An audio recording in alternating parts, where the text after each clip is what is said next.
Hey guys, welcome to the New Year wrap up of Take Some Obvious Bozos. I'm Drew. Joining me as always is Zachary Lattery, the Strickland's social media guru. Zach, how you doing?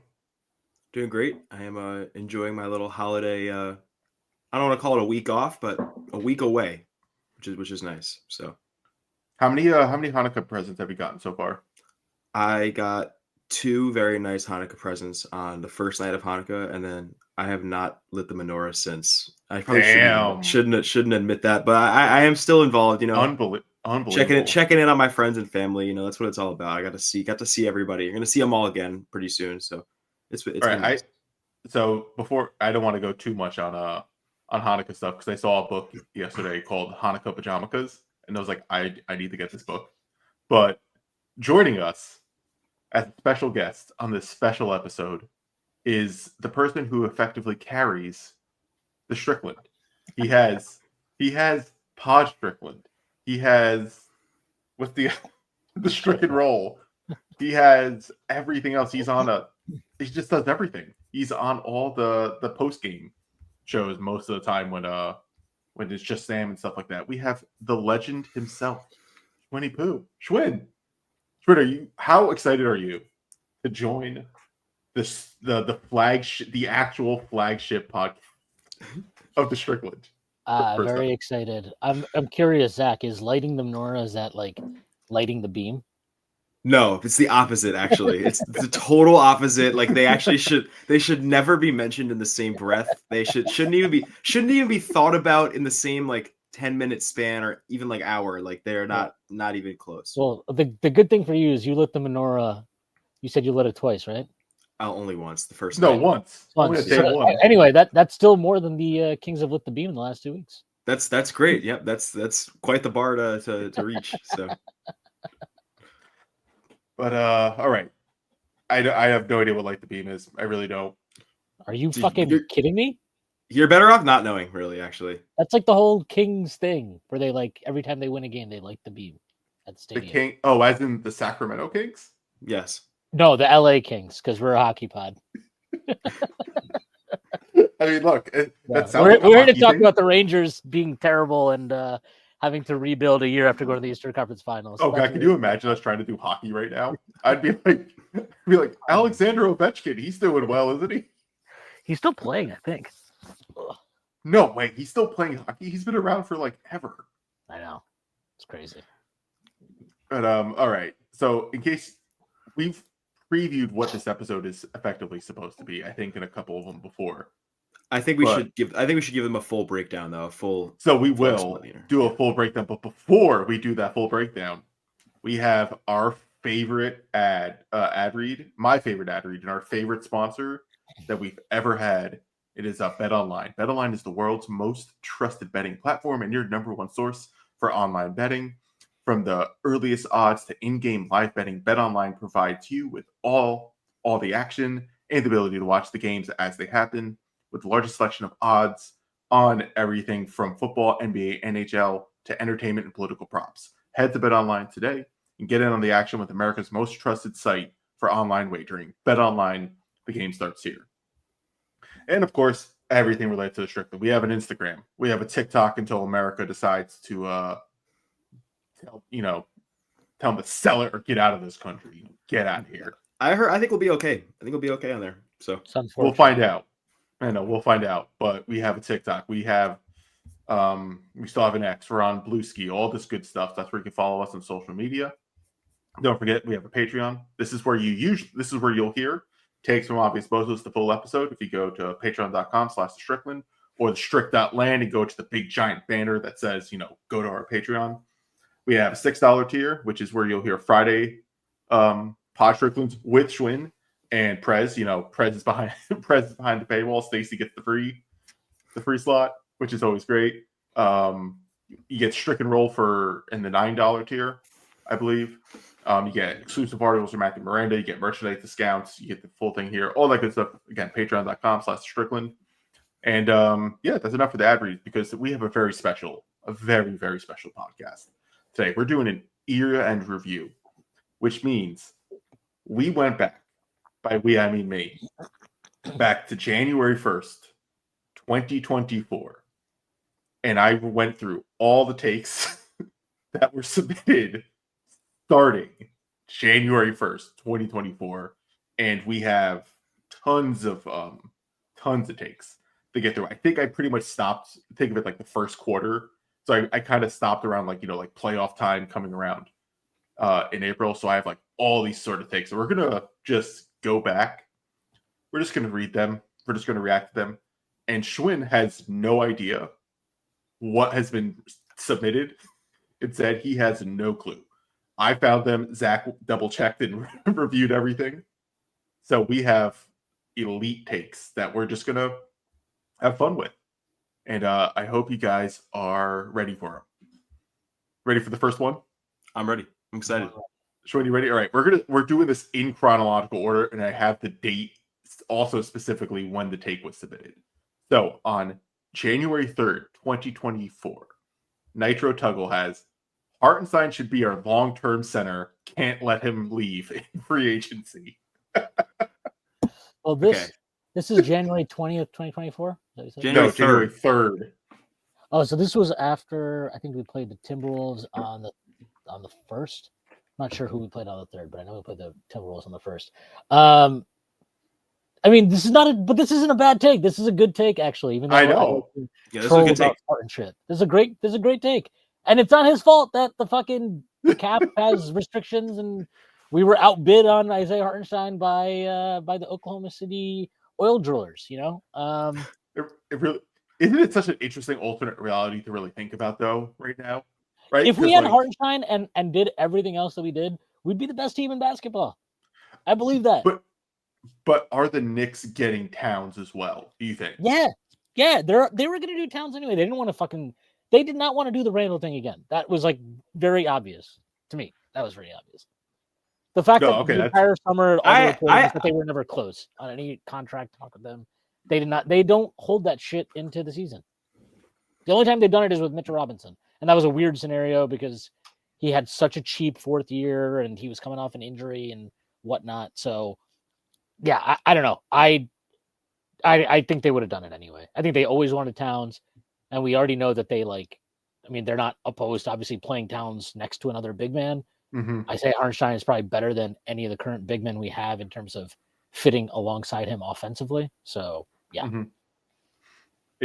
I just think it's a funny alternate reality to think about, right? Is that like if the Knicks actually did keep Hartenstein, because that take does hold true, right? It's just like he really is like someone super important. He would have been great on this team. Like we'd be talking about championships basically.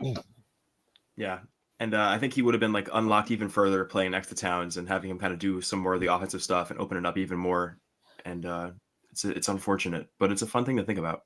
Yeah, you're just adding another high level passer, like on the team, and like so because if you pair them both together, you just have like two giant men who can pass the ball really well. Just have all these different angles, right? It's sort of like it's just big giant 7-foot men, just fucking huge dudes, just huge dudes, just passing balls around. So I don't know. I think it would have been great. I just seen those two. It would have been fun, but it's okay. We have Precious to chew with now. So yeah, I mean, I think the thing with Hartenstein is as good as I like Precious. Precious is fine. I think he's honestly considering he was just a throw in the OG trade. OG trade, yeah. Considering what they've gotten out of him and what he continues to be is pretty much like the best case scenario of what you could realistically have expected. But like, you look at the minutes and all that stuff, like I think all that stuff becomes a little less of a concern if you have Hartenstein because we know the combinations of him with various players was really, really good. So yeah. All right. Our next take also on January 3rd, 2024 from Chris. Okay. Ready? Zach, I'm going to get it this time. Personate. No. Close though. You're better than you were like last episode, but no. Persianen? Persianen. Persianen. Yeah. Einen. Okay, there we go. Yeah. That's our boy Chris. We call him pussy, just like on The Sopranos. Do we? Yeah, big puss. Yeah, big puss. Okay. I didn't know that actually. Yeah, But Pussy Bump and Sarah. I'll add that to his contact on my phone. His take was Brogdon, Mitch, Grimes picks for Embiid this summer is going to be awesome. What was it? What was the trade? Brogdon, Mitch, Grimes, and picks. Where was Brogdon coming from? So I think this was before the trade deadline when we ended up doing the Bojan deal. But like I remember everybody kind of thought that right. Everybody thought that like Brogdon would be an option because he was like totally available and like he was like the obvious choice that we were gonna make, and it didn't go that way. But I remember there was a few weeks in January and early February where people were like, "Oh yeah, Brogdon's a Nick, lock it in, Brogdon's a Nick," and it just didn't happen. I like this take because I personally have never wanted Joel Embiid, never, and that was only further solidified by playing them in the playoffs and witnessing all of his fuckery firsthand. I'm very happy that we never got Joel Embiid. I don't even care if he like fulfills his potential, and I don't care. I just don't like him. I don't like him. I think he's really unenjoyable to watch, unenjoyable to root for. I loved the fact that he barely factored into the United States winning a gold medal. That made me pretty happy. And yeah, I don't know. I don't know if are we judging the take? The take clearly did not age well. Quentin Grimes did not make it to the summer. We never got Malcolm Brogdon, and doesn't seem like we ever really had much interest in Joel Embiid, at least not during this kind of transaction period anyway. Yeah, I cannot say the same about my Embiid opinions. Yeah, we know. If you're a longtime listener of this pod, I had a pretty strong trade for Embiid agenda for a long period of time. Yeah, we know. Until and graphic art to go with it. I had, dude, that one went viral, man. If you Google like Joel, if you just Google Joel Embiid Knicks, there's a picture that'll come up that is done by yours truly with a Strickland written right front and center. So there you go. It's like it's on there. But I'm glad it didn't happen. I also I ate all my words in April. Like as soon as we saw that Sixers series, like I was just totally done. And I was like, okay, yeah, this guy is like, awful to watch, awful to root for. Like could never have him on my team. But also like I don't think the Knicks ever like. I don't think there was ever any serious traction on there. I'm sure they probably checked in and called Philly about him like in years past or in summers past. But I don't think there was ever any legitimate smoke there, especially compared to Towns, because we kind of heard like every few months there would be like a Towns rumor that pops up, whether it was in July or earlier than that. There was always some sort of like this is their guy. The Knicks are always checking in on Towns, and we'll see they're always going to have interest in Towns. Like we never really heard that with Embiid. So this take age shortly. There was never much interest for like. There was never any reporting that Daryl Morey ever. Yeah, I don't think he was ever available. Yeah. He would never. No, I don't think so either.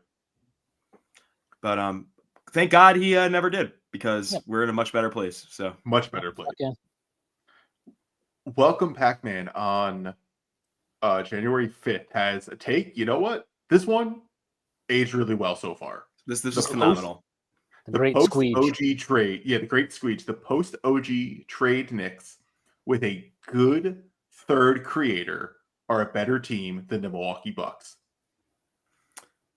He's right. Yeah. Because this was also back when the Bucks were like kind of a juggernaut. Like people were like they were like still like super serious. I mean, they are getting back towards that right now. I think they kind of are figuring it out right now, like with their NBA Cup thing and recently. But at the time, this is when like the Bucks were kind of the second best team in the East, right? Like this is when everybody agreed that it was they like were them 30 and 10, or they started last year 30 and 11, right? So it was them. It was them and the Bucks. I'm sorry, it was them and the Celtics. So this was a great take. The third creator ended up being McHale, right? And I mean, like that's kind of who we ended up getting. That worked out. I mean, I guess it's also you could say Cat is kind of that third creator, but like he's here instead of Randall. So I mean, they got a lot more creators, so that worked out. You could even go as far as I don't think this is even controversial. The Knicks, even without having accomplished getting the third creator and having Randall injured and all that stuff last year, they were better than the Bucks already last year. They were already better. Yeah, without the third creator that we're talking about. So that's huge dub. Huge dub. Stacey Patton on the 5th has Quickly and Brunson will be starters on the same team next year, representing the Eastern Conference. Oof. Stacey, Emmanuel Quickly's not making the All-Star team. Hey, actually, he would if he was healthy. He would. So Quickly and who? And Brunson will be starters on the. Basically, they'd be all-star starters this year. Yeah, I get it. That's a tough one. Yeah, tough Not one. sure, But I'm not sure playoff starter was ever really on the cards for Quickly as much as I love him. we No, all-star team starter. Yeah, no, that's what I meant. All-star team starter. You can't rule it out though. The injury gods just didn't want us to see it. You know, That's it's true. it's not impossible. It's not It impossible. would have broken NBA Twitter. So Yeah. Is it going to happen? Is it going to happen now next year? Brunson and Quickly. Wouldn't rule it out. Wouldn't rule it out. Could happen. All right, we have there's always a chance. We have another Stacey Patton take. This time came from on January 15th. If the Knicks trade for another creator, Deuce should get Josh Hart's minutes. So Stacey's been hating Josh Hart since January 15th. And all the Josh Hart hate has not aged well. No. Like in the slightest. And it still doesn't, and there's still people doing it today, and it just is going to continually look bad. It's absolutely hysterical. I think how it is, and that's not even like a slight on Deuce because I think Deuce has been very, very good. So it's great. There's so many different versions of this take, like of the Deuce over Josh Hart thing. It's like this version is like, oh, if they get another creator, like that's the caveat with this one, but like. There's 20 different scenarios where it's like, oh, Deuce should start over him. Deuce should just play more. Deuce should close the game instead of Hart. Like there's like, oh, in this matchup they should do it. But like, I think every format of this has aged poorly.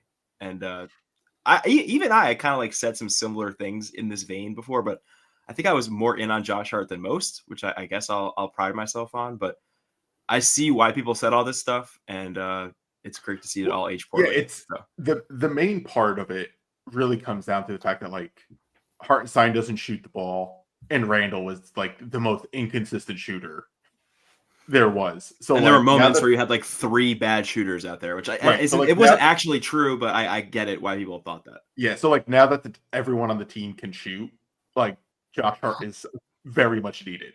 I just don't think this was ever true.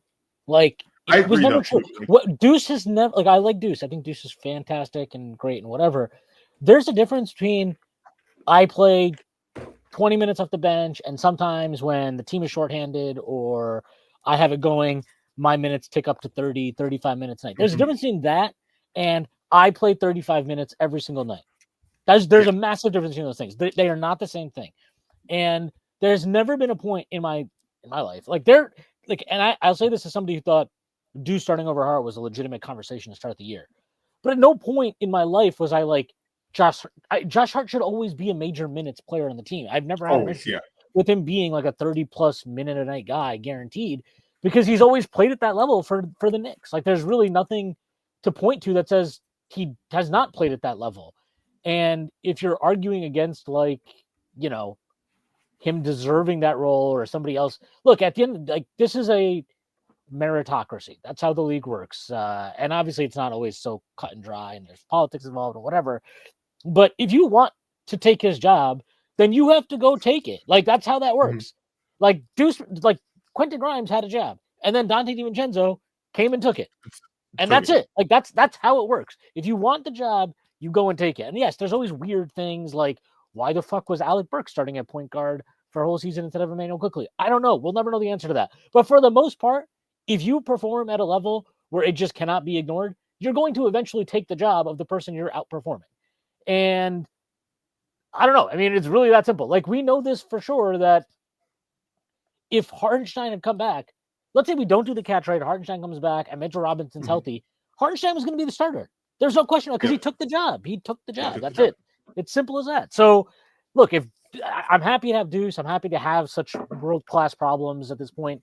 But this was, I mean, look, Josh Hart's always been a weird player and certainly had a horrible shooting year last year. It wasn't just a horrible shooting year, he had a bad year, even as a finisher. I think he had the lowest true shooting of his career last season.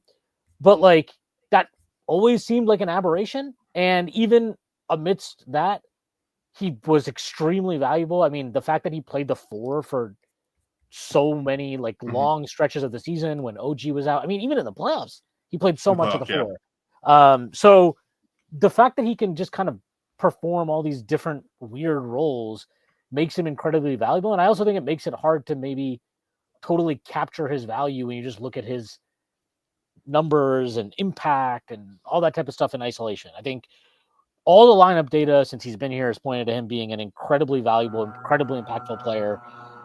Whether that manifests in his individual efficiency and various stuff, who the hell knows? But he's been great, and there never really should have been much of a debate about this. He was always going to be a huge minutes player and always deserved to be.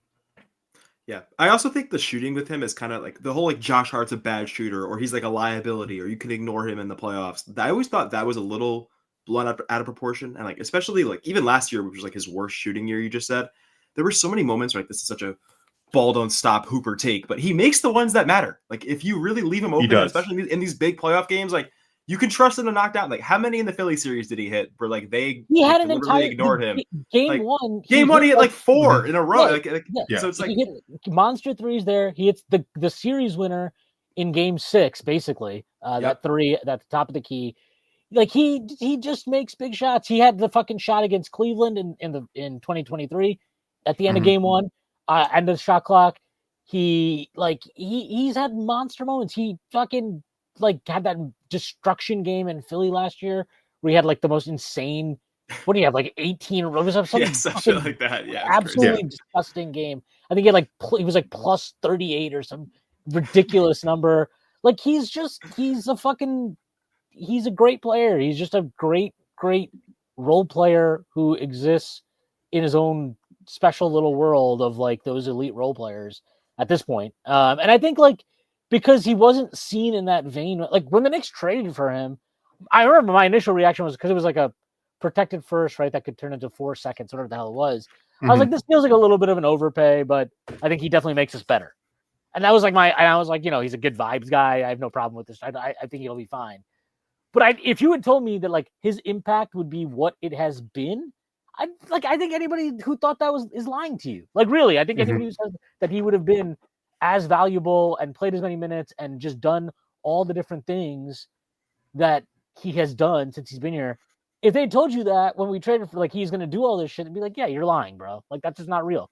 And like we've effectively been on like a 50 win plus pace, way above that since he came in. It's just it speaks to his impact, and yeah, I mean it's really that simple to me. So I don't know. I kind of like I understand where Stacey's coming from, but Stacey also had some like even wilder Josh Hart takes, which I don't know if you're going to bring up or not. So I'm not going to bring it up yet. I saw a stat yesterday that was like since the day of the Josh Hart trade, the Knicks have the 3rd most wins in the league behind the Celtics and the Nuggets, and it's not like a far race at all. Like they are right there in the 3 best teams in the league since that Josh Hart trade. So it's like I don't know how many different ways we can praise that trade, but it worked out very, very well. And also he's shooting 39% from 3 this year. Like that'll come back down to like 35, 36, but he's a good shooter, man. So worked out. We have a take from Young Pavardi on January 16th, 2024. Who's that? Young Pavardi has, if the front office is married to Tibbs, the only chance they have of winning a title is if they get Joel Embiid, because of his total unwillingness to play 5 out means you need an offensive star at that position. Great take. Schwinn, great take. Wrong person. Yeah. Wrong person. Well, this I think this was in a conversation where we were talking about maybe like Embiid or whatever it was. But yeah, like I mean, obviously not the right person. And I want to be clear. Even when I said this, I was like, I would not do this because I hate Joel Embiid. But like that's like 100% how I feel. Like if you're going to have Tibbs as your coach, then you need to have a center who can legitimately play 5 out. He can't play 5 out with like Hartenstein. Obviously not with Mitchell Robinson. Or not with Randall at the 5 either. He clearly had no interest in doing that. Yeah, that clearly was like that's not real. Like he's like, this is not real.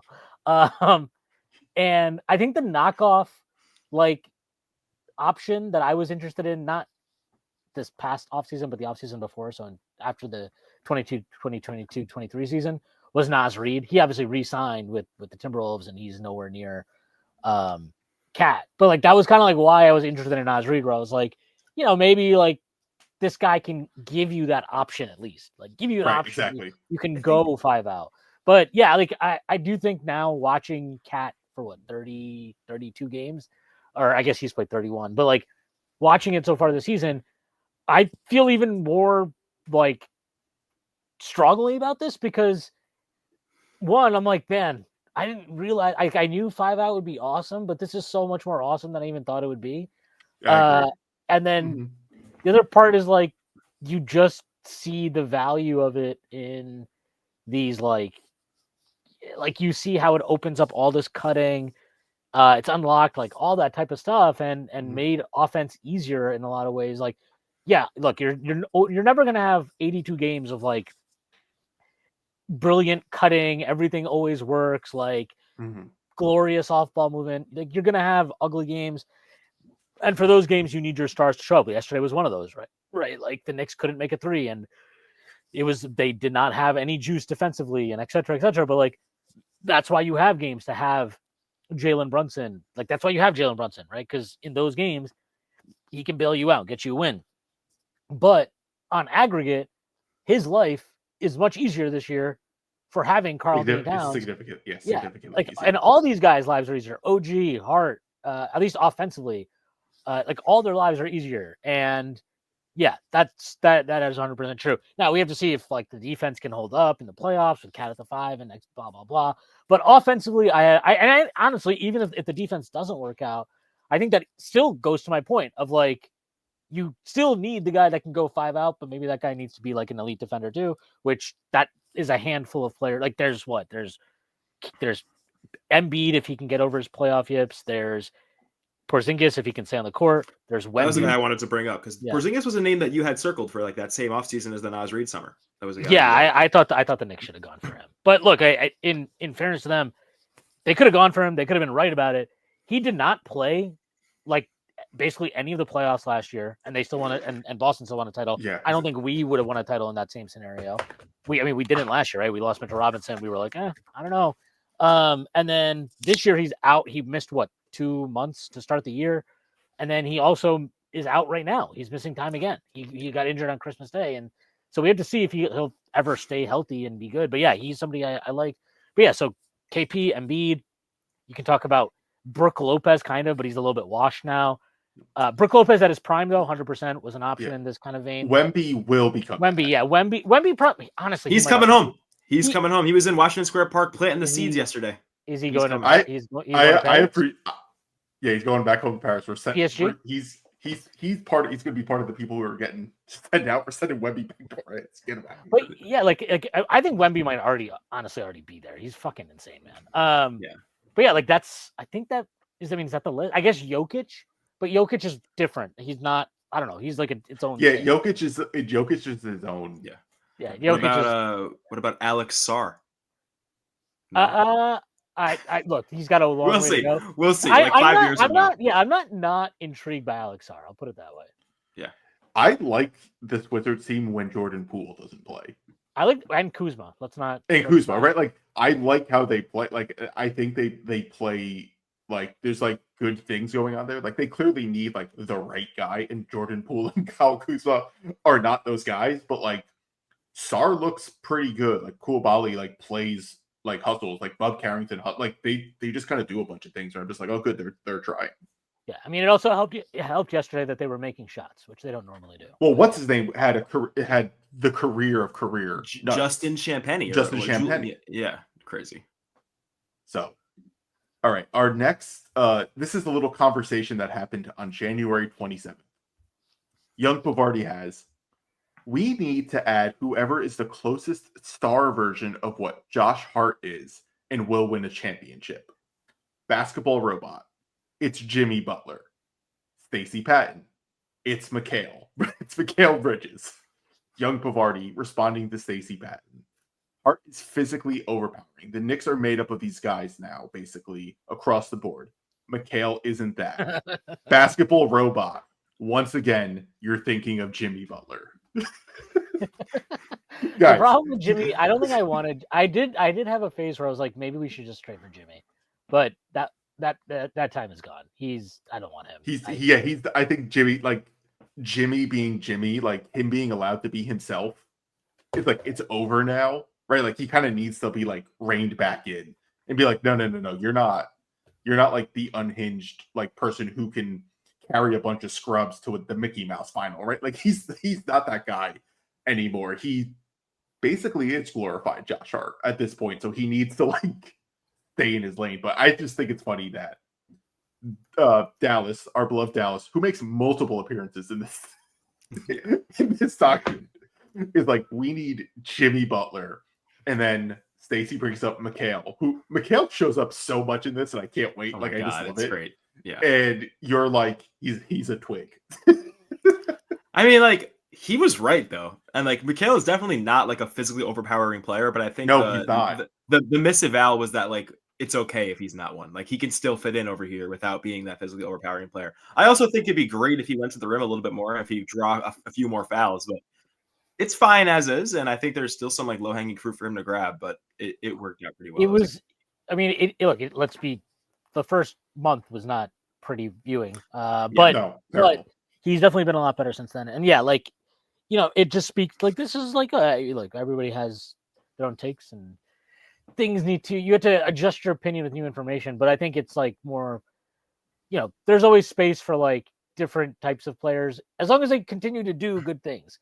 So Mikal Bridges can be like not the toughest guy in the entire fucking world. I mean, he's tough in his own way, right? The guy doesn't miss games, so it's not like he's not. It's not, you know, this isn't, you know, fucking some guy who's like, oh, I'm gonna miss he may not be like flinging himself into like the paint, but like he shows up every single night and plays like 35 minutes. He's like playing he just fucking 38 and a half minutes a game right now. Like so, he just shows up and plays, and it's like that's really good. Like that's like its own version of toughness, I guess. But yeah, I mean, that's kind of, I think it speaks to a point where, and honestly, like it's also that you can't just have like 15 of the same guy. Like you need to have diverse skill sets. So, I mean, yeah, like I guess in some ways, like having Butler with Josh Hart would probably be like diminishing returns because they just be. It'd be absolutely hilarious though to watch those two on the court together. They would have some moments. That would be a good podcast too, as well. Right, those two lunatics on the court, like just like trying to out hustle each other and like do stupid. Like I think it would be comedy. I think it'd be great to watch. Do you remember when Jimmy Butler shot his shot at Gabrielle Union? Yeah, he was like on the Heat. That was like the craziest thing. And Dwayne Wade was just like, bro, what are you doing? Yeah. Are you good? Yeah. Yeah, like relax. All right. We have on February 1st, 2024, a take from Zach himself. The NBA in-season tournament group stage should start on Christmas, and the tournament should finish with Vegas games on Friday and Sunday of the NFL Pro Bowl weekend. Zach, dude, this is a fucking phenomenal take. This is amazing. Like it should start on the other day. I should have start on Christmas and then finish by the NFL Pro Bowl.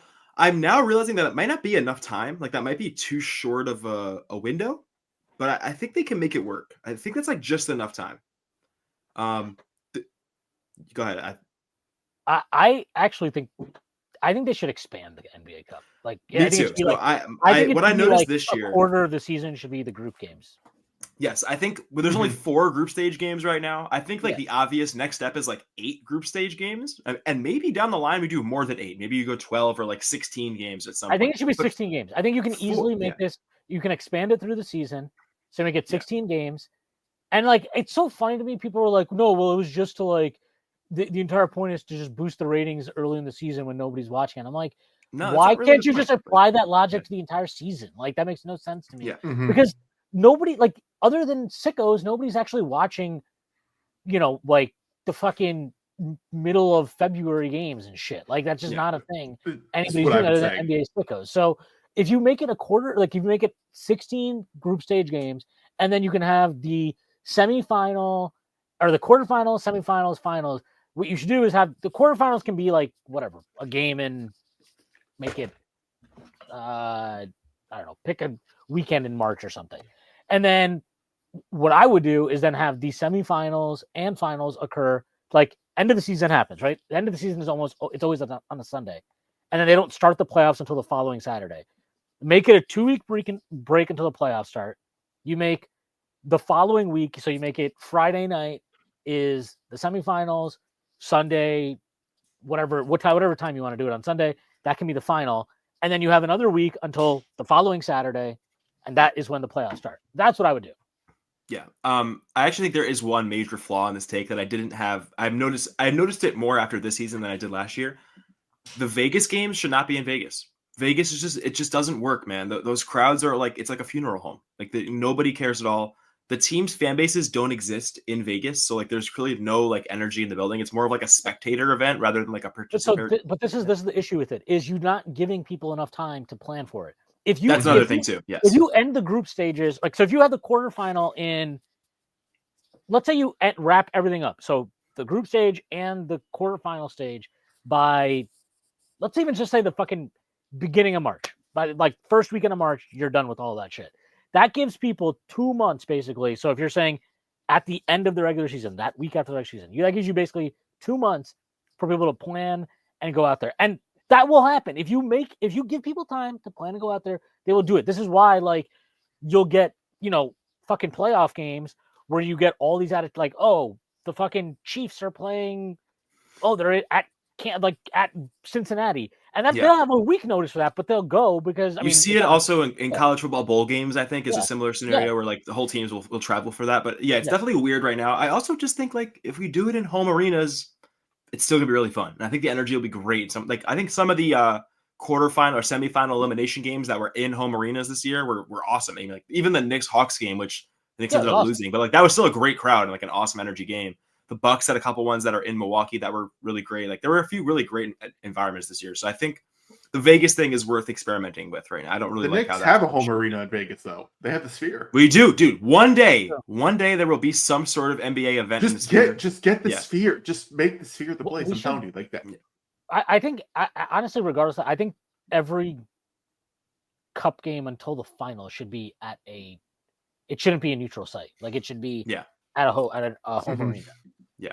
So there's your NBA Cup segment. Kyle, the great NBA Cup. Yeah, the great NBA Cup. Kyle, I love the NBA Cup, man. Me too. I fucking love it. It's awesome. I don't. It's fucking stupid. Come on. I can't. I know I am. Kyle on February 8th has Bojan Bogdanovic will be a better fit than Randall, making him expendable in a star trade this summer. Close, but what if they're both expendable? Was he talking about Randall or Bogdanovic? He was saying Randall. He was saying Bojan would make Randall expendable. Yeah. What if both were expendable? Like, that's what he said. Yeah. What if both? But I guess you could argue, via extension of being traded for Mikal Bridges, it helped make Randall more expendable. I kind of agree with this because like you kind of saw what like Bojan when he was able to just kind of be healthy and settle in, like.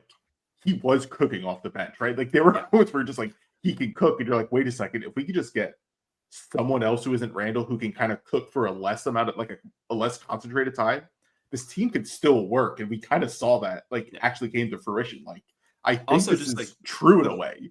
The first half of this is like Bojan will fit better than Randall, like comma, and that's like the first segment. I mean, that might have been true because just the fact that Bojan didn't really need all those touches and didn't really just dribble the air out of the ball, it like allowed Brunson to kind of just do more Brunson shit and allowed all the other guys, like even OG and Hart, to kind of like get the ball and like do their own thing. And you can argue that offense is probably just more efficient than Randall like posting up or dribbling the ball and like just doing his like spin move drives and turning the shit over all the time. So that part might have been right as well. So we'll take it.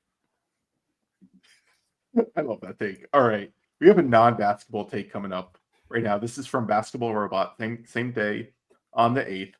It seems like a good time for me to get this off my chest. The Banh Mi has a case to be the GOAT sandwich form. And then in response to this, ZMP323 says, cilantro sucks. Wow. So... a cilantro sandwich?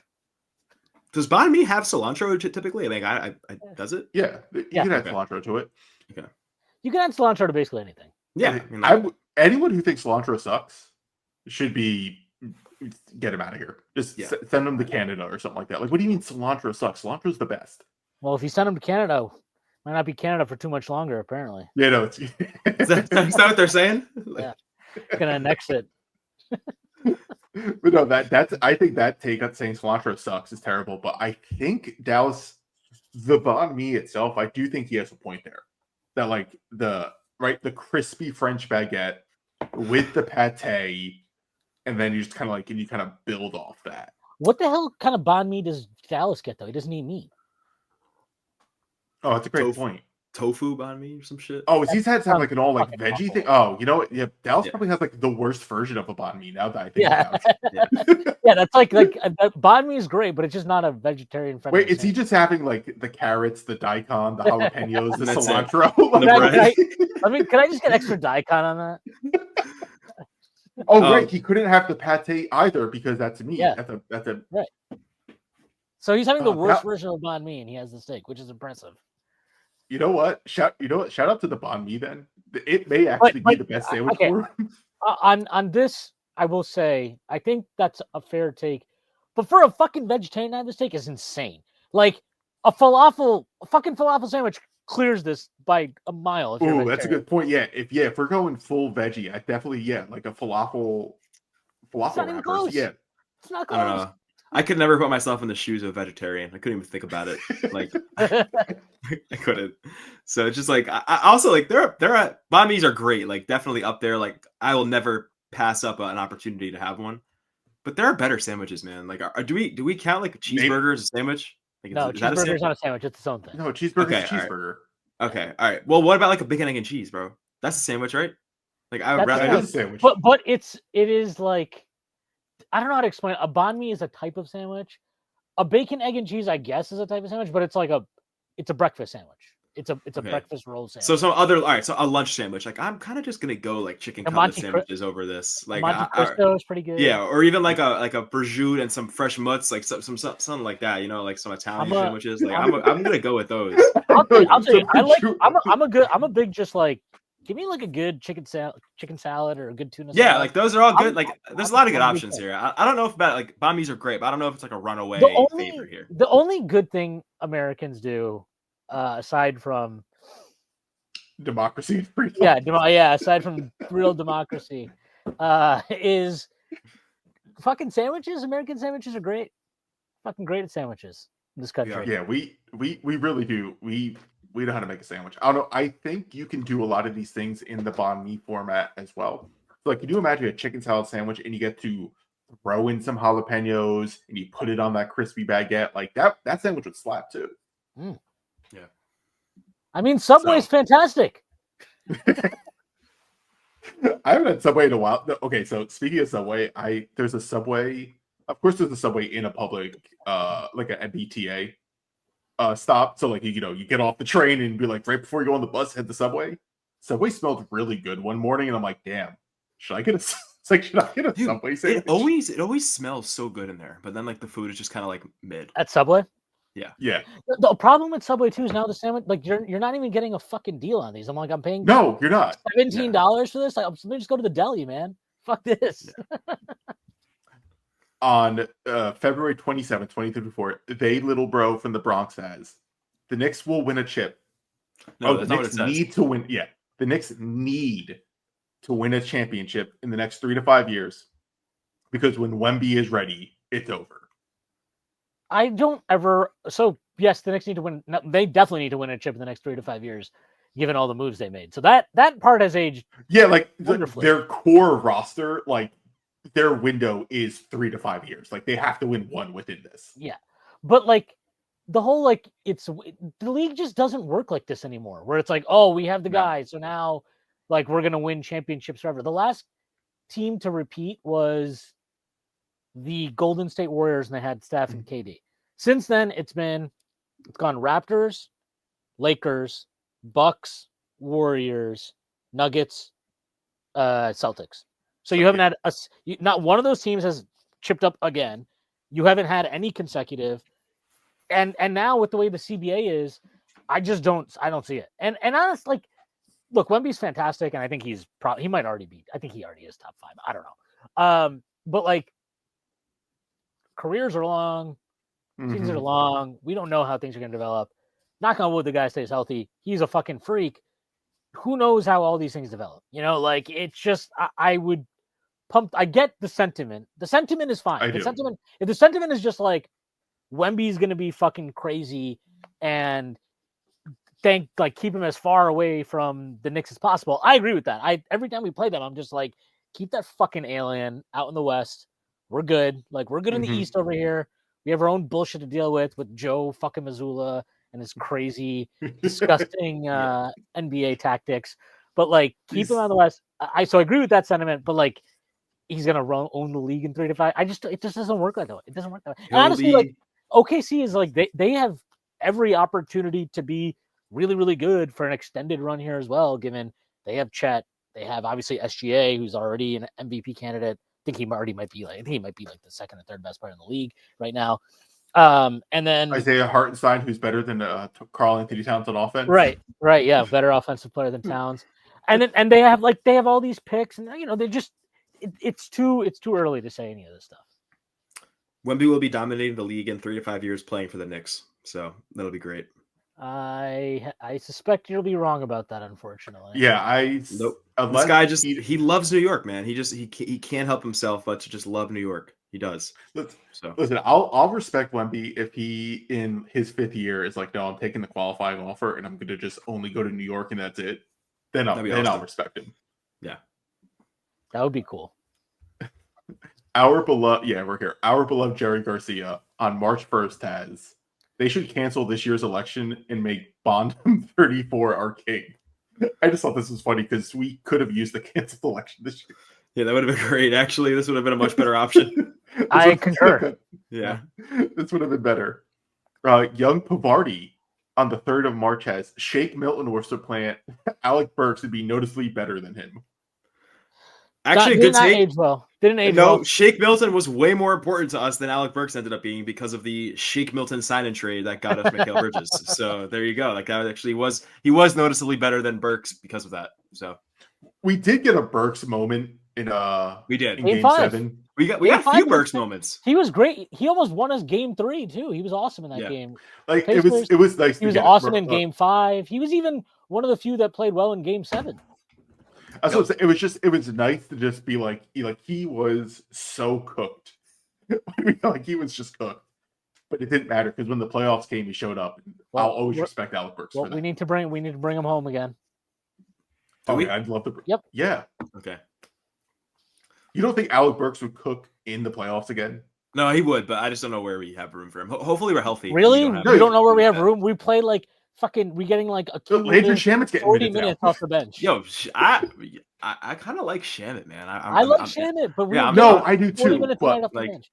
Give me Point Burks back. Backup Point Burks. No, give me Campaign. Sorry, Campaign is way cooler energy. So that's it.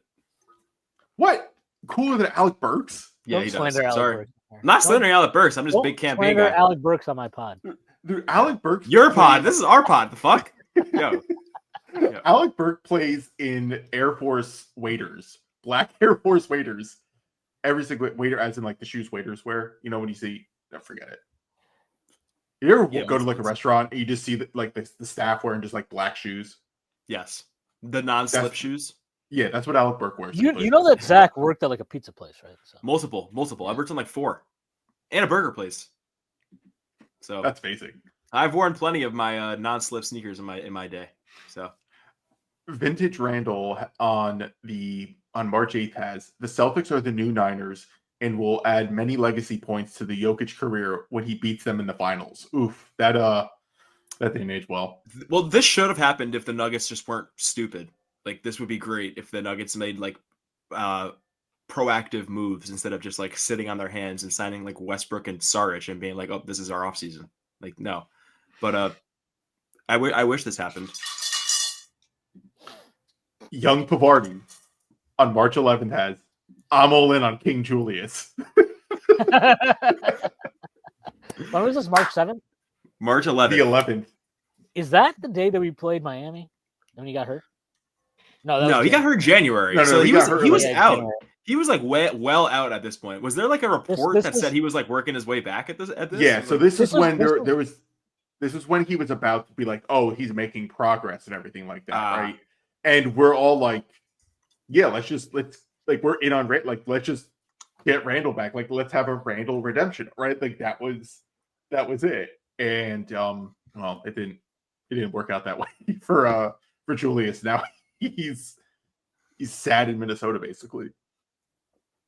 On March 23rd of 2024, Mimi8376 says Brunson, Dante, OG, Randall, iHeart, Mitchell Robinson are all better than Mikal Bridges, and Hart is better in his role than Mikal is in his.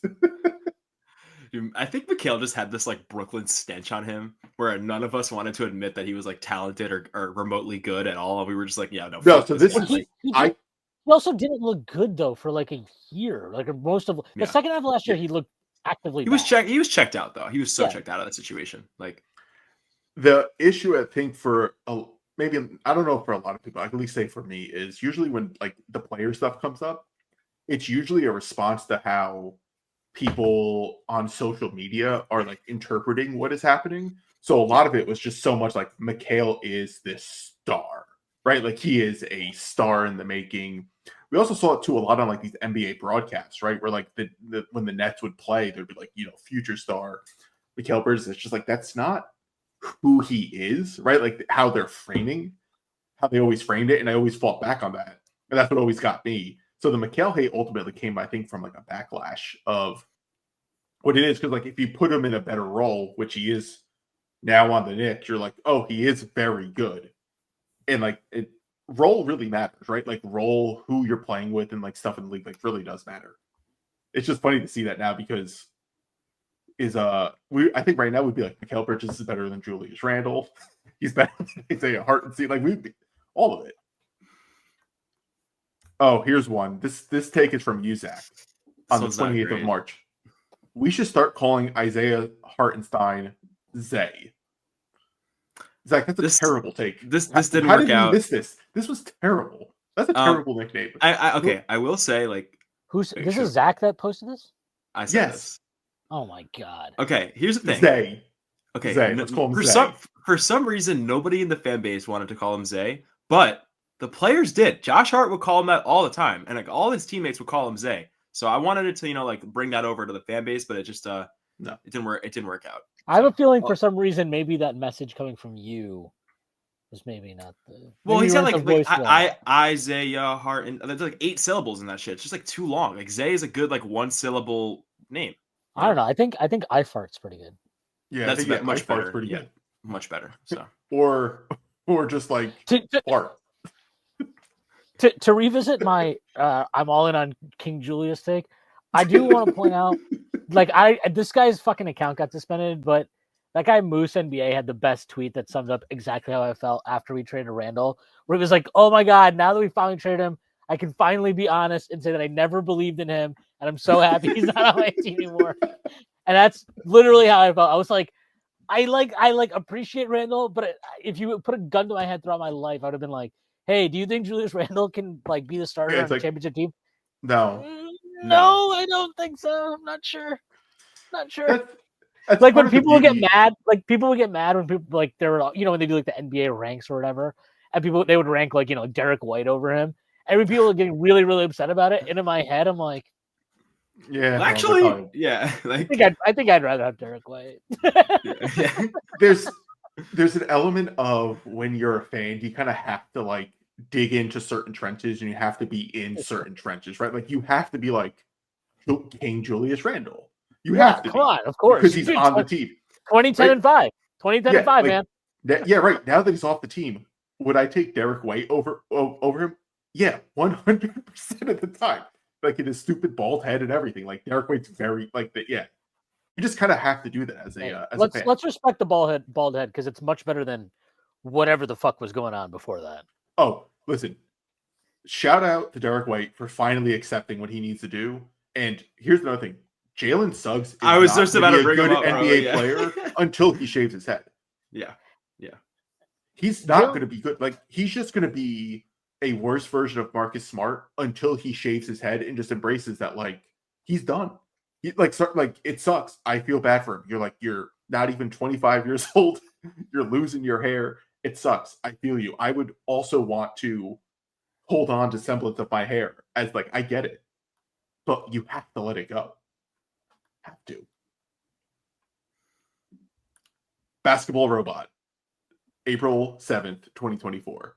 Once Mitch is fully back in shape, people are going to chuckle about thinking Precious Achua might be better for the team. Well, we're still waiting. We're still waiting. Hey, Yeah, we're still waiting. We're still waiting. Also, like, Precious gives you shit that Mitch doesn't do, but also Mitch gives you so much that Precious doesn't do. So it's like it's hard to compare them both like in such a. I think you can compare them. I think there's a similarity in terms of like Mitch brings defensive impact, right? Like that's the main thing. It's just like defensive impact. Precious gives you also gives you defensive impact. It is a different type of defensive impact. Yes. So, and it may not be just like pure like I'm giant. I'm just gonna raise my hands and be like and get rebounds. But I think Precious provides you a little more switchability, gives you rim protection. It may not be elite like Mitch, but still gives you rim protection. He still grabs all the rebounds, and he's just a much better offensive player. Defensive rebounds, yeah, for sure. I still think like the amount of possessions that Mitch creates through his offensive rebounding, and like Precious is a decent offensive rebounder as well, but Mitch is like when he's healthy, the greatest offensive rebounder on earth. And like the amount of like extra possessions that he creates, it's hard to equate with Precious. So I think I agree with you, but I just even looking at the bench right now, if the Knicks are going to do like the campaign, the Landry Shamet, the which will Deuce, kind of like super active, everyone's just kind of like running around. I guess that would be the only place Mitch's offensive rebounding makes sense, but also Precious just fits better with them anyway. He does. That I think the team just no longer needs to worry about the offensive rebounding grift, which is a great grift to have, but I think the Knicks are done with that. They don't need to do that anymore. Yeah, the offense is so good that you don't really need the extra possessions to like survive. So, but we're still waiting, Dallas. Still, because as of right now, Precious is it. Yeah. All right, we have a nice little conversation that happened on the 8th between Young Pavardi. This is April 8th, by the way. We're now in April. Oh, April 8th. Between Young Pavardi and Stuffy Sternweiss Soto. Well, that was not his name at the time. Soto was still a Yankee at the time. His name was probably just Wham Perm. Yeah, I don't care about what Wham Perm was. Yeah, Young Pavardi. We don't talk about Juan Soto on this podcast. Yeah, I don't give a shit about Juan Soto. We can. I mean, like, okay, go ahead. Yeah.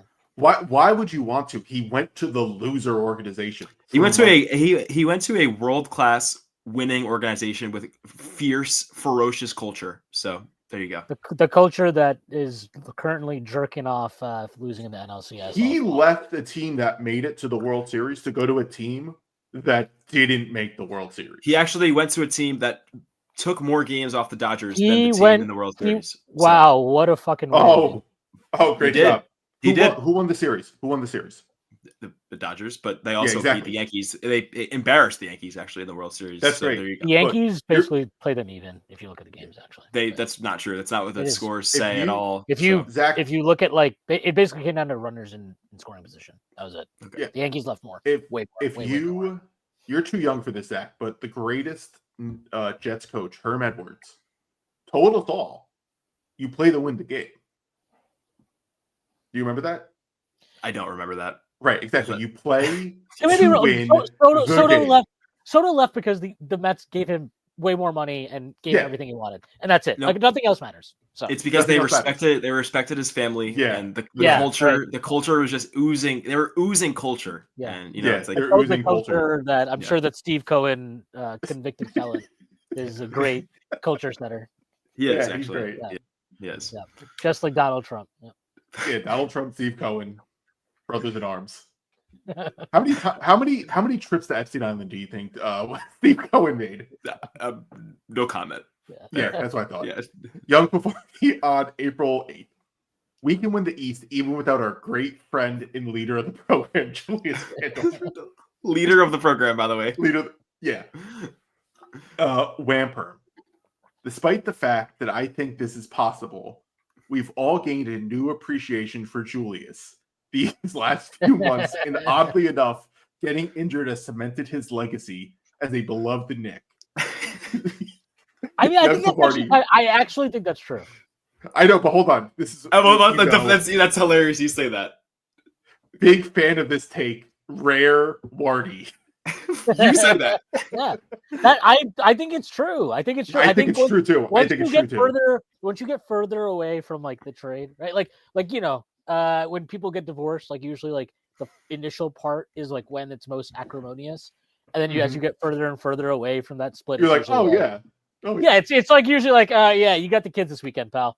All right, cool, yeah, great, see you then. It's like not like a big fucking thing, right? And I think the further we get from trading Julius and everything, and whatever happens with him in Minnesota and whatever happens to us, we'll like look back and be like, you know what, like, look, he wasn't my fucking favorite player ever to watch, and there's definitely shit that was annoying as hell about him, and we needed to trade him. We traded him at the right time. All that stuff can be true, but he helped us get to where we are. I don't think that's like a hot take at all. And look, the guy signed for.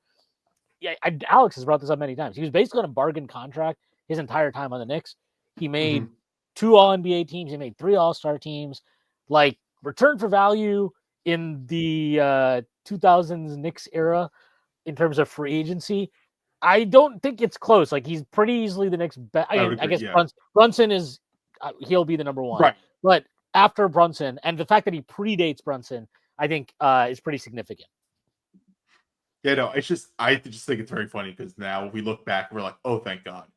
But like, it's true. I think it's true because like you said, like he kind of jump started everything, and not only did he jump start it, like he actually has the accolades to back it up, and he also has. It sucks that he got injured, but because of the injury, he gets a really good what if because that month with the Knicks, like the month he was like healthy.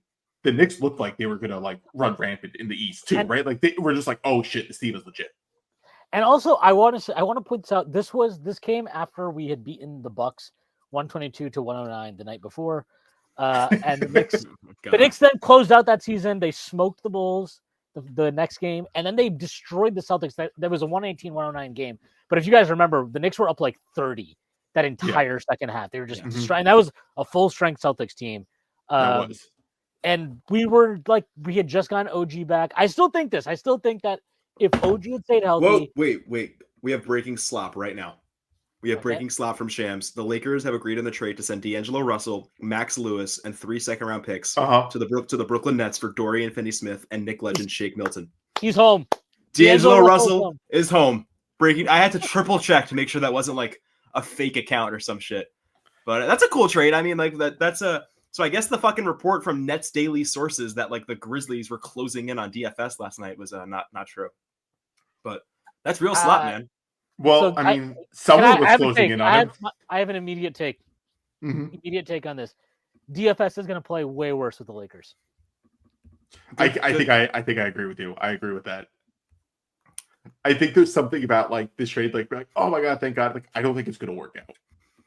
I don't believe him. He's been shooting out of his fucking mind this year on a team that has zero pressure, no expectations, nothing matters. Like, and I don't like. I actually think this trade is fine for the Lakers. They should make trades like this where it's like 3 seconds. Sure, go for it, man. Yeah, whatever. It doesn't matter. Yeah, and D'Angelo Russell, like, continue your weird odyssey of revisiting all the teams you've played for. But this is who gives a shit about this? I think Dorian Finney-Smith is a fine player, but there's a reason why the Mavericks were completely cool with trading him, and nobody was exactly sad about it when they did it at the time. He kind of looked washed for a year, and this year he's had this resurgence a little bit. Like, I don't know, I don't buy that lasts. I'm out on DFS. Just saying, Sean Marks couldn't get a first for DFS after all the fucking months of people being like, oh, he'll get like a first and an unprotected first. He'll get 2 unprotected first. Like, enjoy D'Lo in 3 seconds, buddy. Nice. Yeah. Now it's time to trade Cam Johnson, pal. Yeah. Lock in. What if Cam Johnson was the maybe he's the guy that's going to Memphis, because he'd be a way better get for Memphis than DFS. Dude, also Max Lewis, Pepperdine legend, 2022 NBA draft legend, Chris Persianen, huge agenda guy. Let's see, maybe he'd get some touches in. He actually had a pretty nice end to the game yesterday too. I have not watched them at all, but like I remember him being intriguing and like when he was coming in through that draft. So we'll see. No, back to the time caps. Let's enough fucking. All right, I know, but another take. No player, anyone who comes to the NBA from Pepperdine is never going to be a good NBA player. Yeah. Name one. Name one player who's good out of Pepperdine. Namas Doug on April 9th has the top players of all time lists are the lowest form of basketball discussion. Who said that? Great take. Namas Doug? Mama Stug? No, it's you. Yeah. It's Namas Doug, as in like Namaste. Namaste. Yeah. That's a terrible take. That take sucks. Awful take. I think it's a great take. I think it's a great take. I think it's a good take. I don't do these all-time lists, but also because I haven't watched any of these fucking guys. You haven't seen half of these people. You think history started in like 2017? It did actually. That's so it did. Of course you think this take is good. No, this take sucks because what it is, it's effectively saying I hate the Michael Jordan, LeBron James conversation. That's what this take actually is, and that conversation is stupid because it doesn't need to be had every fucking like.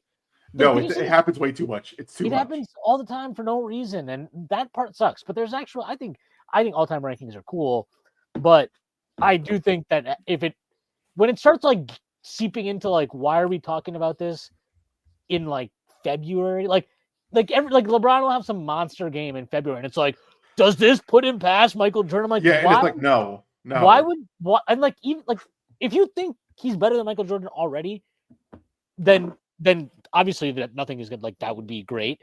But if you need to add another game, yeah.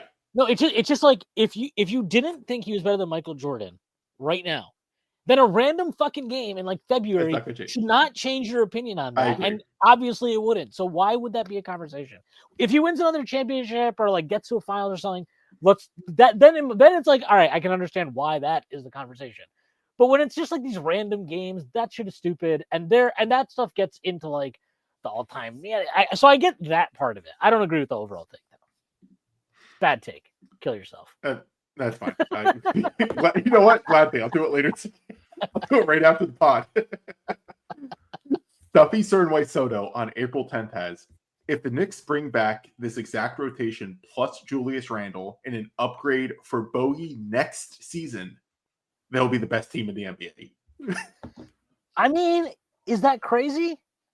Not that crazy. No, it's not that crazy. It's just kind of fun. I loved how in Marty was in April on Julius Randle, right? Like he was just so in on it, but he's not wrong, right? Like the Knicks kind of did that in this upgrade where like, well, they upgraded Randle, Towns is the upgrade of Randle, and then McHale is the upgrade of Bogey. So like he kind of nailed it. Yeah, I mean, like, and also Cat is a huge upgrade over Randle, so like that's a nice bonus, nice little sweetener in there too. So pretty good. Yeah, I mean, but like if you kind of think the Bogey, obviously the Bogey upgrade was McHale, and so if we got Hartenstein back, yeah, I mean this team could still be the best team in the East. No question. Yeah. All right, so here's a nice little conversation that happened on April 11th, 2024. Nitro Tuggle shared a specific tweet, I guess, just a clip of a tweet that just says, all I'm saying is league-wide, Mikal Bridges would get the Nets a bigger return than Julius Randle would. I'm not sure how that's debatable. That's kind of interesting in and of its own, right? The actual, like, who got the better return between those two. But Nitro Tuggle adds, these people just hate Julius Randle at this point. They little bro from the Bronx. I'm a Randle skeptic, but he would get more than Mikal Bridges. Nitro Tuggle, exactly, just from a value perspective.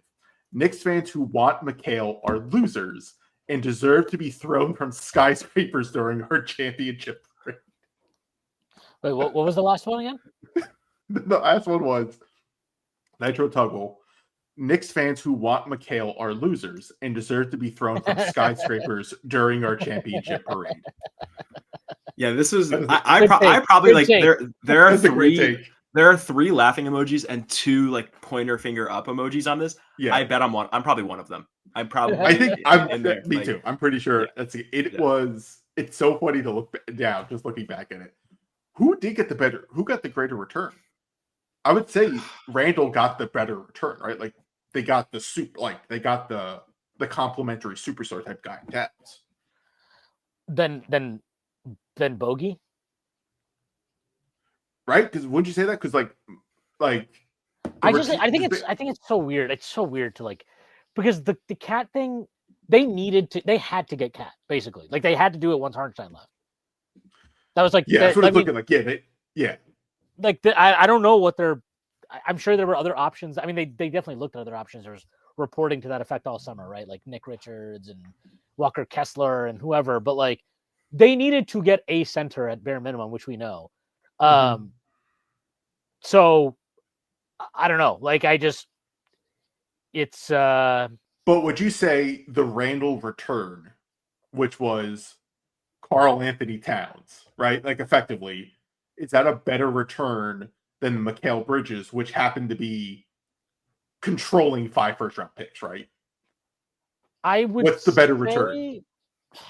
God, it's so hard. It's so hard to like weigh these two things. Yeah, these are two polar opposites, which is very funny to look at now because it's one's rebuilding, one is superstar. Like that's basically what it is. I think gun to your head.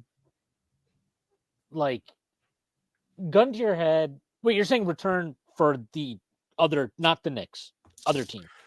Right. So they're basically saying the take was ultimately like whatever the Nets get from Mikal Bridges is going to be better than what the return for Julius Randle would be. So this happened to be. Oh yeah. No, the Mikal Bridges one is much better. Okay. I was thinking about it. I was thinking about it like from the Knicks view. No. Just like basically just in a trade in a vacuum. Basically, like these two guys are like the argument was Mikal Bridges was going to get a better return for Julius Randle. If you offered that trade to fucking Minnesota, they would have taken it in 5 seconds. Yeah, it is interesting to see. But no, I just like that. I also like the end there. All right, so basically a few days later, this might be the best thing we have on. This might be the best thing we have on this sheet, by the way. Buckle up. Swin, you got to buckle up with this. There is so much going on in this little conversation. A few days later, Franklin Chubb on the 13th of April goes, Domantas Sabonis has a strong case for MVP, certainly stronger than Brunson's. First of all, what? That might actually be the worst take that we've had. Yeah, ever actually ever here in this one, because it did not also bear out that way. Didn't Brunson ended up being 5th in the MVP voting, and Sabonis I think got like a few 5th. I forget, right? Like, so that was clearly wrong. Next take from Franklin Chubb. The Knicks will trade Randall for Towns in the offseason, thinking he's a better fit next to Donovan Mitchell and Jalen Brunson, but they will be wrong. Young Pavardi responds. You respond to that comment saying, enough. See, you can't point out what I was saying no about. No, just wait. Franklin Chubb. Schwinn will become a cat stan next season. Schwinn responds, Dolan yelling angry face. They little bro from the Bronx goes, you're mistaken. Believe in cat. Wow.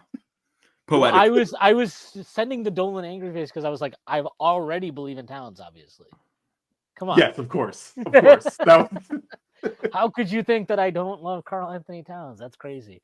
Yeah, that's a great take. It aged well, except for the Donovan Mitchell part. But he also fucked himself over on that. He was like, but they won't be right. I agree. How are we getting Donovan Mitchell in this hypothetical? I don't know. I think it's the picks for the Mikal trade. I was gonna say, is that kind of like the Bojan package thing that we were gonna do? Like that? Yeah. Okay. I actually was in that camp for a little bit. I kind of thought that would be a possibility, but then the extension happened and like that was eliminated. So I was worried about that defensive fit. But yeah, I mean, it's still an interesting thing to think about. By the way, the Schwinn will become a cat stand next season has 8 Patrick Ewing, what kind of shot is that emoji reactions? It's great. So I don't think the public was in on that one. They weren't. we weren't ready for Towns. I think Towns ultimately works in New York right now. It's because we're winning. Yeah. Right? Because like all the outside vibe, because he's such a meme outside. You're just like, I don't want the meme on a losing team. Now that he's on like this team and they're winning, it just fits. Now, like it all kind of it makes sense. I also think like a big portion of like the cat hate or hesitancy to trade for him in the server was like he had this reputation of being like a soft player or being like a not tough guy.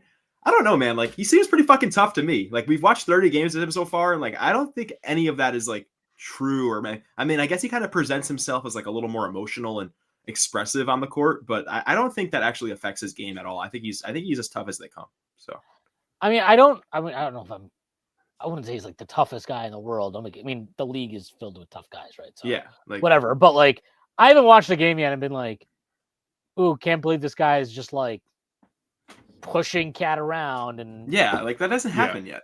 Well, I mean, I'm just thinking back to when we played Miami the first time. Like he fucking destroyed Bam. Like, well, Bam's having an awful year. I mean, he Bam is, but I mean, it was a declining player right now. But it was just one of those games. Declining player. I mean, he is. Look at the numbers. Look at the fucking numbers. No, it's funny to frame it. It's just funny to frame it that way. Bam Adebayo, declining player. But he is. Like I'm not making it up. I think what happens is like there are games where his defense isn't good, or quicker guys are beating him on the glass or whatever, and that gets framed as like he's soft, but I don't think that's him being soft. I just think there's the things he's like not good at. But when it comes down to like the pure physicality stuff of basketball, I agree. I haven't seen anything yet that I'm like, ooh, look at him being soft there. Oh man, all right. So we have 3 more takes left to kind of wrap this up. This one is from Basketball Robot on April 22nd, 2024. Deuce should start, and it's not for Dante DiVincenzo. Then our emoji, like our emojis from the Discord, Dune Deuce greater than Josh Hart Vision Pro. This is another rendition of the Deuce over Josh Hart thing that we were talking about earlier. It's absolutely hilarious how long this take has basically been in the our specific like Nick's zeitgeist, where it's like we need to start Deuce over Hart.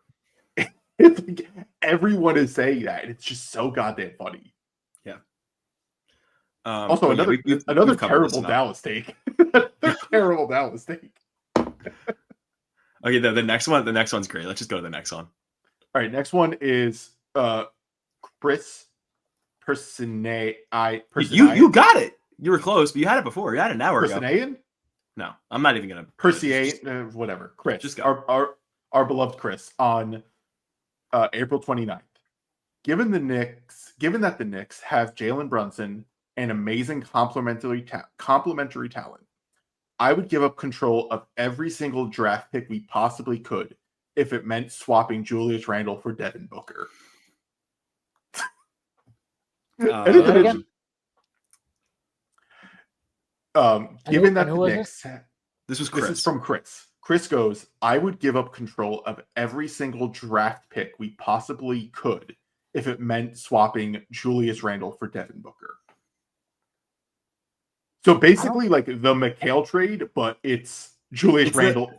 The McHale and Towns trade combined for Devin Booker. Minus Devin Booker. I guess. Yeah, minus Dante. I don't think that's actually like a crazy take, but I also think I much prefer what we have thing the Knicks did. Yeah, I prefer what we have now. I do think it's kind of funny though, because you're right. Like it basically is like we're just gonna do both off-season trades and just get Devin Booker. I mean, Booker. I think we've kind of learned now that like Booker definitely is like he's not the main guy, right? Like you can't have him as the main guy, but he's one of the guys. If that makes sense, I think he falls into that category. So, fine. I don't know. But Booker and Brunson would be a pretty deadly backcourt combo. And the last take of this entire episode is from Stuffy Sternway Soto. Seeing all the whining from neutral and especially Sixers fans, even more than Pacers fans about last night has sealed my resolve even more. I hope the Knicks win every game going forward on a horrible call. So this was during the playoffs. Which call was it? It was it the it was in the Sixers series, wasn't it? Yeah, it has to be the game 2. Yeah, was it game 2 when like the Dante? It was game 2. And that's how I couldn't actually agree more with Wamper Marty on this one. I'm so beat. Like, no one wants to believe me about the NBA has an officiating issue. Everything's perfectly fine. Knicks fans are just making up, right? Like, we're getting fine. I hope every single team now loses on disgusting, horrible officiating in the Knicks benefit. I'm over it. No one wants to believe that there's a ref issue. So you know what? I'm with you. This is a great take. It's aged perfectly. The Knicks ended up destroying the Sixers, and then injuries prevented us from getting to the Eastern Conference Finals. But great take. We need more NBA fans suffering, especially Sixers fans. Yeah, especially Sixers fans, and the Knicks in like winning because of their suffering. Like, I need this more than anything, and just be like, hey, no one ever wanted to believe that there's these issues going on, right? Like Joel Embiid just grabbing Mr. Robinson while he's jumping, totally fine. You know what? They're just a basketball play, just trying to win, but no, ridiculous. This is a great take from Marty. Schwinn, how do you feel about how these takes have aged? I would say that we're all idiots for the most part. Yeah, we should just trust Leon, trust Wes, and just hand him the keys and stay uninvolved. Yeah, I think that's really the takeaway from this, is that we're all dumb, and the people being paid to do this for the Knicks are much smarter than us, and therefore we should respect them. Yes. We need to respect Leon, Brock, kiss Wes. The ring, you know. Kiss the ring, yeah. Whatever Leon does and says, we need to believe in him, because clearly it's working. We don't know shit. I'd vote Leon for president of America at this point. He probably could fix things. He would also just turn everything into like that Northeast corridor stuff, and he would just be like, all the homies would get cabinet positions. It would be. He would have Wes running the like DOGE, the Department of Government Efficiency. He would be head of Doge. Yeah. Tibbs would be the you know what Tibbs would be? I don't know. Secretary of Defense. Yeah, Secretary of Defense. That's the show. This will all be, obviously, if you've made it this far, that means you've been able to listen to all of it for free, because this is going to be a special free pod for everyone. Again, Strickland.com, or no, Strick.land. Then there's Patreon.com/Strickland. Yeah. Don't go to Strickland.com. I've already tried to purchase it for us, and the guy would not relinquish it, and I still hope nothing but the worst for that man in his life. So that's the show. We'll see you in a couple weeks.